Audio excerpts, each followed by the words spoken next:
வணக்கம். ஆகாஷ்வாணி புதுச்சேரி செய்திச் சுருக்கம் வாசிப்பவர் ஆதவன். பிரதமர் திரு நரேந்திர மோடி இன்று அயோத்தியில் ராமர் கோவில் கட்டுமான பணிகள் முடிந்துவிட்டதை குறிக்கும் வகையில் கோவில் வளாகத்தில் காவி கொடி ஏற்றி வைத்து விழாவில் உரையாற்றுகிறார். இன்று மாலை அவர் ஹரியானா மாநிலம் குருஷேத்ரா சென்று சீக்கிய குரு தேஜ் பகதூரின் 350வது தியாக தின விழாவிலும் கலந்து கொள்கிறார்.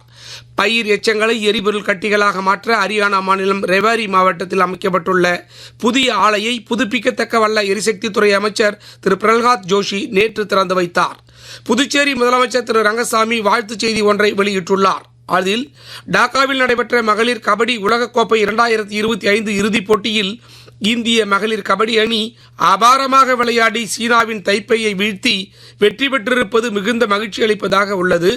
வரலாற்றில் நினைவுகூரத்தக்க சிறப்பான வெற்றியை பெற்று தேசத்திற்கு பெருமை சேர்த்துள்ள இந்திய மகளிர் கபடி அணி தொடர்ந்து பிரகாசிக்கவும் புதிய சிகரங்களை அடையவும் புதுச்சேரி மக்கள் சார்பாகவும் தனது சார்பாகவும் வாழ்த்துவதாக புதுச்சேரி முதலமைச்சர் திரு ரங்கசாமி தெரிவித்துள்ளார்.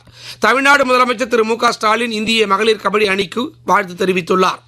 புதுச்சேரி ஈசிஆர் மின்பாதையில் பராமரிப்பு பணிகள் மேற்கொள்ள இருப்பதால் இன்று காலை 10 மணி முதல் மதியம் 3 மணி வரை லாஸ்பேட்டை, வீமன் நகர், விவிபி நகர், திலகர் நகர், லட்சுமி நகர், தட்டாஞ்சாவடி மற்றும் தொழில்பேட்டை, கவுண்டன்பாளையம், கஸ்தூரிபாய் நகர், கவிக்குயில் நகர், சலவையாளர் நகர், மடுவுப்பேட், வினோபா நகர், கொக்கு பார்க்கு, அரசு அச்சக குடியிருப்பு, தெற்கு ஈசிஆர் மற்றும் அதனை சார்ந்த பகுதிகளில் மின் விநியோகம் இருக்காது என்று மின்துறை அறிவித்துள்ளது. மும்பையில் காலமான முதுபெரும் திரைப்பட நடிகர் தர்மேந்திராவின் இறுதிச் சடங்குகள் அவரது மனைவி ஹேமா மாலினி, மகன் சன்னி தியோல், மகள் ஈஷா உள்ளிட்டோர் முன்னிலையில் மும்பையில் உள்ள பவன்ஹன்ஸ் மையானத்தில் நேற்று மாலை நடைபெற்றன. இத்துடன் இந்த செய்திச் சுருக்கம் நிறைவு பெறுகிறது.